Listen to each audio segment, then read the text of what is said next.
So we move to the next poem, which is basically it's talking about you know the labor pain.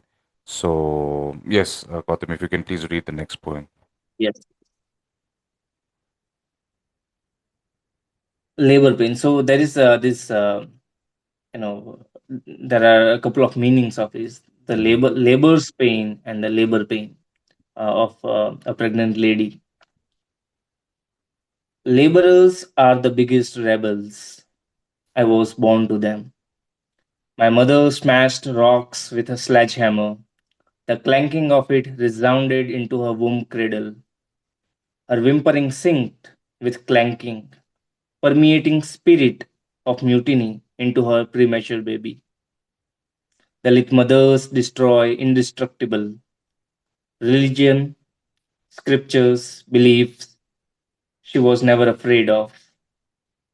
The sun and the moon she disobeyed. A solar eclipse harms the fetus, said someone.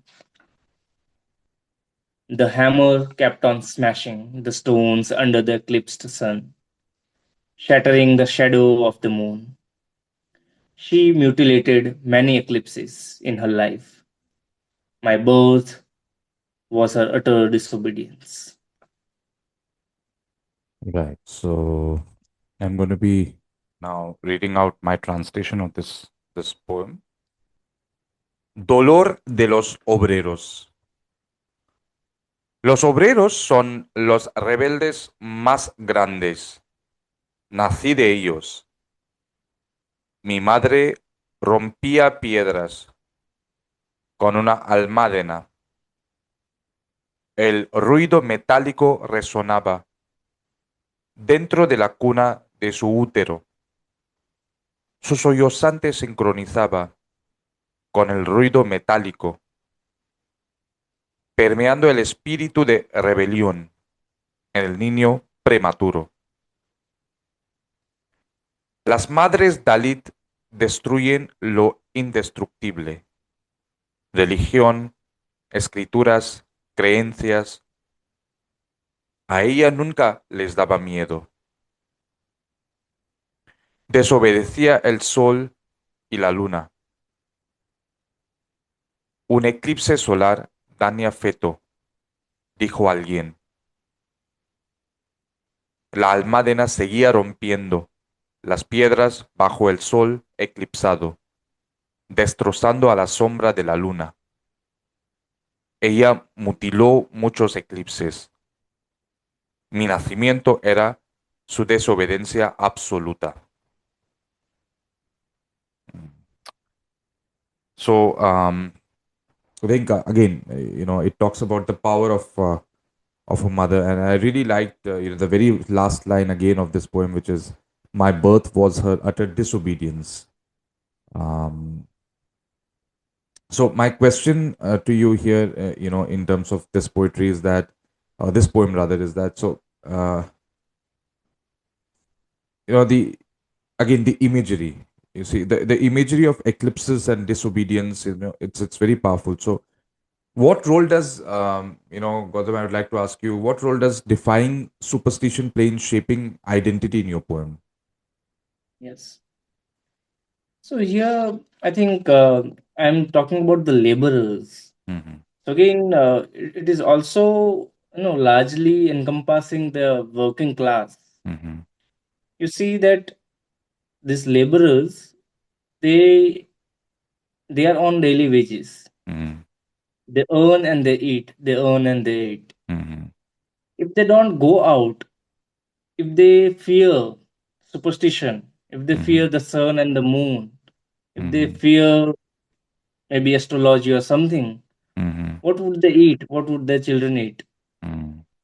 So despite the fact a lot of superstitions are around, they go out working.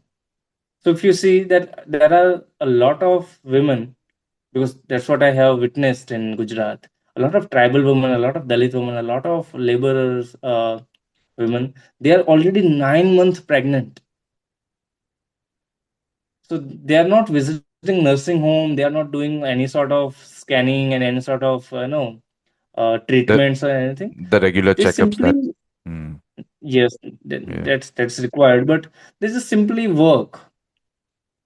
Even in the last stage, last phase of the pregnancy, they work. They don't care whether it is the solar eclipse or the lunar eclipse or something, maybe Amavasya, right? On that Mm, particular day, Amavasya, it's a no moon night. mm, Most of the people, most of the laborers don't work in villages. In my village, mm, they say that okay, aaj Amavasya, today is today is day off, mm, so they won't work on that day. So, but maybe some of the laborers who can afford to do mm, that only will do it, but otherwise everybody works. mm, Everybody works despite the fact that there are superstitions, there are that there is this fear business going on, but mhm, people of this community, of this class, of this background will work. So that's why I also I asked my mother that did you remember that on solar eclipse or some of these days you didn't go out or something like that. She said no, no, we don't even know that when the solar eclipse was or the lunar eclipse was. They used to work. mm, So here what I'm saying is that these mothers, they have this power to not just challenge superstitions that are created by men, but they also they do the disobedience towards the sun and the moon and one of the biggest cosmic bodies that are around in the sky. So they kept on smashing the stones because she was a construction worker, so smashing the stones because that was the image that I was grown up seeing my mm, mother. mm, So when it is a solar eclipse, so the shadow of the moon will fall upon a piece of earth. mm, So when she breaks the stone, so it is not just the stone is being broken. mm, It's the shadow of the moon is being broken. It is the eclipse that is being broken, and that is the utter disobedience that is there. So a mm, lot of people say that when you are pregnant or something, so you should not go out.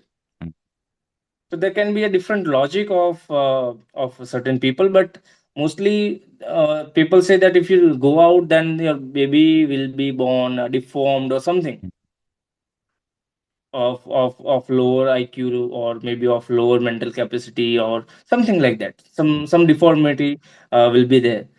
So that's why a solar eclipse harm the fetus, said someone, right?